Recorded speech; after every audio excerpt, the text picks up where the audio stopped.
پھر بادشاہ نے خواب دیکھا، اسی فرعون نے خواب دیکھا کہ بیت المقدس کی طرف سے ایک آگ آئی ہے جس سے سارے قبطی ہلاک ہو گئے ہیں اور اسرائیل والے بچ گئے ہیں، اسرائیلی سارے بچ گئے ہیں۔ اور ایک اس نے یہ بھی دیکھا کہ اسی بنی اسرائیل کے محلے میں سے ایک اژدہا نکلا، ایک سانپ نکلا، اور اس سانپ کی وجہ سے وہ سانپ جو تھا وہ فرعون کی طرف آ رہا تھا۔ حاضرین محترم، اب اس نے صبح تعبیر والوں کو بلایا اور اس سے اپنا خواب بیان کیا۔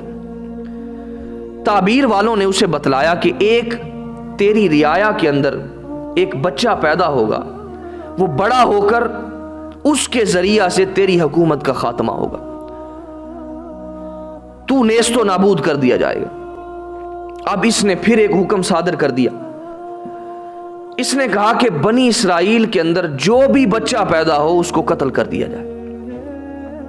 ایک روایت کے مطابق 12,000 اور ایک روایت کے مطابق 70,000 بچے چند سالوں کے اندر ذبح کر دیے گئے، چند سالوں کے اندر مار دیے گئے، اور 90,000 حمل گرا دیے گئے۔ اس قدر اس نے ظلم کیا۔ یہ اقتدار کا نشہ تھا، جس نشے کے اندر اس نے کہا کہ میں کہیں نیست و نابود نہ ہو جاؤں، میرا تخت الٹ نہ دیا جائے۔ اس نے 90,000 حمل گروا دیے۔ اب اللہ کی کرنی ایسی ہوئی کہ بنی اسرائیل کے جو بوڑھے لوگ تھے وہ بھی آہستہ آہستہ فوت ہونے لگے۔ اب کسی نے اس کو مشورہ دیا، فرعون کو کہا کہ بنی اسرائیل والے آہستہ آہستہ اس دنیا سے جا رہے ہیں، لہٰذا کہیں ایسا نہ ہو کہ ان کی نسل ہی نہ ختم ہو جائے، تو پھر ہماری خدمت کون کرے گا؟ لہٰذا اس فرعون نے پھر حکم صادر کیا کہ 1 سال بچوں کو ذبح کیا جائے، مارا جائے، اور دوسرے سال بچوں کو چھوڑ دیا جائے۔ اب اس نے یہ حکم دیا، اب 1 سال کے اندر جو بچے پیدا ہوتے ان کو مار دیا جاتا تھا، اور دوسرے سال کے اندر جو بچے پیدا ہوتے ان کو چھوڑ دیا جاتا تھا۔ اب اللہ کی کرنی ایسی ہوئی کہ جس سال بچوں کو زندہ چھوڑنے کا سال تھا، اس سال حضرت موسیٰ علیہ السلام کے بھائی حضرت ہارون علیہ السلام پیدا ہوئے، اور دوسرے سال جس سال بچوں کو مارنے کی باری تھی اس سال حضرت موسیٰ علیہ السلام پیدا ہوئے۔ اب حضرت موسیٰ علیہ السلام پیدا ہوئے، گھر کے باہر ایک محاصرہ ہے، اور اندر دائی، جب حضرت موسیٰ علیہ السلام کی پیدائش ہوئی تو اس نے حضرت موسیٰ علیہ السلام کی جب زیارت کی تو وہ فریفتہ ہو گئی، کیونکہ اللہ رب العزت نے اپنے نبی کو محبوبیت عامہ عطا فرمائی تھی۔ جو دیکھتا تھا دیوانہ ہو جاتا تھا، جو دیکھتا تھا فریفتہ ہو جاتا تھا۔ اب اس دائی نے کہا کہ اس بچے کو مرنے نہیں دینا، اس بچے کو بچانا ہے، حتیٰ کہ اس نے ایک بکری کو ذبح کیا اور اس نے اس گوشت کی ہانڈی چڑھا دی، اور باقی اس کو چھپا کر باہر جو لوگ موجود تھے ان کو بتایا کہ یہاں پر بچہ پیدا ہوا ہے، لہٰذا میں اس کو دفن کرنے کے لیے جا رہی ہوں۔ انہوں نے اس بات کا جو ہے وہ اقرار کر لیا، مان لیا کہ ٹھیک ہے، یہ ہم سے جھوٹ کیوں بولے گی۔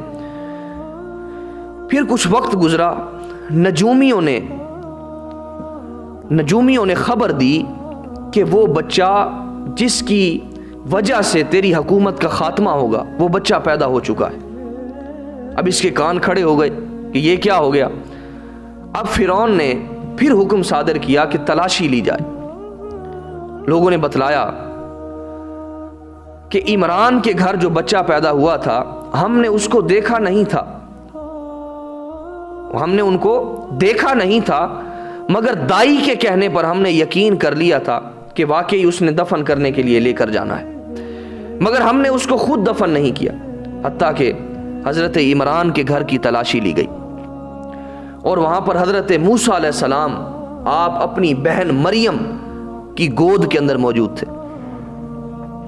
جب لوگوں کو آتے ہوئے دیکھا تو حضرت مریم آپ نے حضرت موسیٰ علیہ السلام کو جلتے ہوئے تندور کے اندر ڈال دیا، اور تندور کے اندر اس وجہ سے ڈالا کہ جب وہ قبطی اگر ہمیں دیکھ لیں گے ہمارے پاس بچہ موجود ہے تو اس بچے کو بھی قتل کر دیں گے اور ہمیں بھی مار ڈالیں گے. لہٰذا انہوں نے اس چیز سے بچتے ہوئے جلتا ہوا تندور تھا حضرت موسیٰ علیہ السلام کو وہاں پر ڈال دیا. اب انہوں نے پورے گھر کی تلاشی لی, حضرت موسیٰ علیہ السلام کہیں نہ ملے, وہ چلے گئے. پھر ماں نے پوچھا, مریم تم نے موسیٰ کو کہاں پر رکھا ہے؟ مریم رحمت اللہ تعالی علیہ آپ فرماتی ہیں, عرض کرتی ہیں, ماں میں نے اپنے بھائی کو جلتے ہوئے تندور کے اندر پھینک دیا. تندور سے نکالا, حضرت موسیٰ علیہ السلام کو آگ نے چھوا بھی نہیں تھا, آگ نے چھوا بھی نہیں تھا. اور پھر 40 دن کی عمر آپ کی تھی. پھر دائی نے اور لوگوں نے مشورہ دیا کہ اس بچے کو کسی صندوقچے کے اندر بند کر کے دریا کے اندر چھوڑ دیا جائے اور اللہ رب العزت ہی اس کی حفاظت فرمائے گا.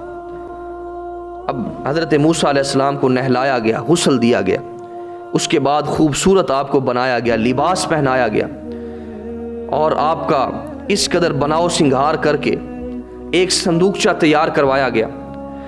جو صندوقچہ تیار کرنے والا تھا اس نے صندوقچہ تیار کیا اور بادشاہ کی طرف سے یہ اعلان ہو گیا کہ جو شخص بھی مجھے اس بچے کے بارے کے اندر خبر دے گا اس کو انعام و اکرام سے نواز دیا جائے گا, مالا مال کر دیا جائے گا. اب وہ جو ساکنوم تھا جس نے صندوقچہ بنایا تھا اس کے دل کے اندر اس قدر لالچ پیدا ہوا. اس نے کہا کہ میں اس راز کو بتلاتا ہوں, آشکار کرتا ہوں. اب وہ بادشاہ کی طرف جانے لگا حتیٰ کہ اس کے پاؤں ٹخنوں سمیت زمین کے اندر دھنس گئے, ٹخنوں سمیت زمین کے اندر دھنس گئے. اور غیب سے آواز آئی, اگر تم نے اس راز کو آشکار کیا, اس راز کو فاش کیا تو تجھے سارے کے سارے کو زمین کے اندر دھنسا دیا جائے گا. حتیٰ کہ یہ شخص اب حضرت موسیٰ علیہ السلام کے گھر آیا اور آ کر عرض کرتا ہے کہ مجھے اس بچے کا ذرا دیدار تو کروا دو, اس بچے کی زیارت تو کروا دو. اب حضرت موسیٰ علیہ السلام کی زیارت اس کو کروائی گئی اور اس نے پاؤں کو بوسہ دیا اور اپنی آنکھوں کو پاؤں کے ساتھ ملا. اور یہ سب سے پہلے حضرت موسیٰ علیہ السلام پر ایمان لے آیا اور یہ سب سے پہلا شخص تھا جس نے حضرت موسیٰ علیہ السلام پر ایمان کو قبول کیا. تو عزیزان محترم, اب صندوقچے کے اندر حضرت موسیٰ علیہ السلام کو بند کر دیا گیا اور دریا کے اندر بہا دیا گیا. اب اس دریا سے ایک نہر جاتی تھی, وہ نہر فرعون کے باغات کے اندر جاتی تھی.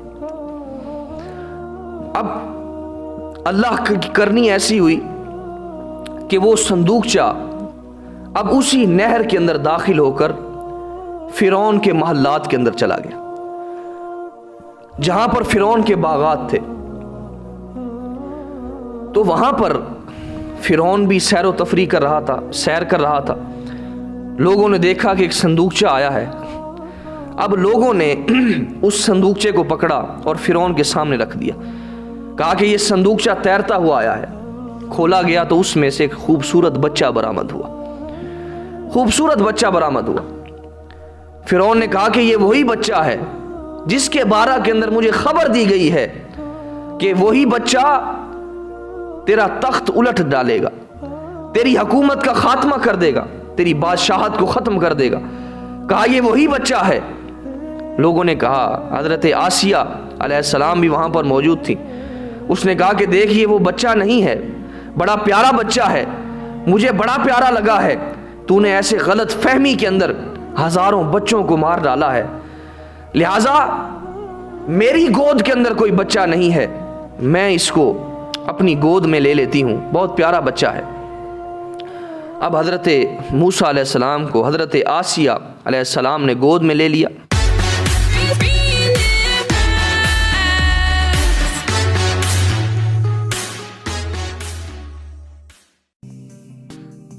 Hey there.